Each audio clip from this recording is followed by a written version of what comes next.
mis teed siin, tund hakkab varsti? Oota, ma loen veits. Ahah, no ma küll ei saa aru inimesed, kes lihtsalt nagu istuvad ja loevad terve päev.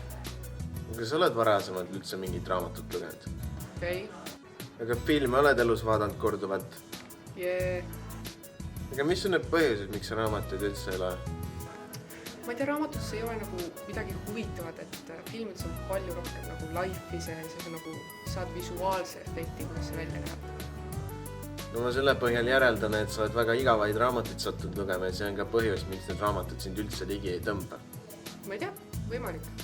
Ega mind ka algul need raamatud üldse ei kõnetunud, aga mul tekkis huvi nende vastu peale seda, kui nägin sellist filmi nagu Kääbik ja peale seda otsustasin, et loen ka selle raamatu läbi, mille põhjal see film tehtud oli.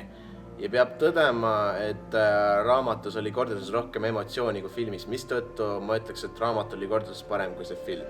Okei, huvitav. Kas sulle endale muidu meenub mingisugune filmitreiler, mida sa oled varasemalt kinos näinud või YouTube'ist leidnud, mida sa oled ise mõelnud kinno vaatama minna?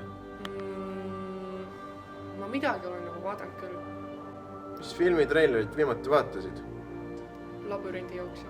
Ma juhtumisi tean, et see film on raamatu põhjal tehtud ja ma olen selle läbi lugenud ja peab tõdema, et raamatus oli kordades rohkem sisu kui selles filmis. No, ma võin proovida.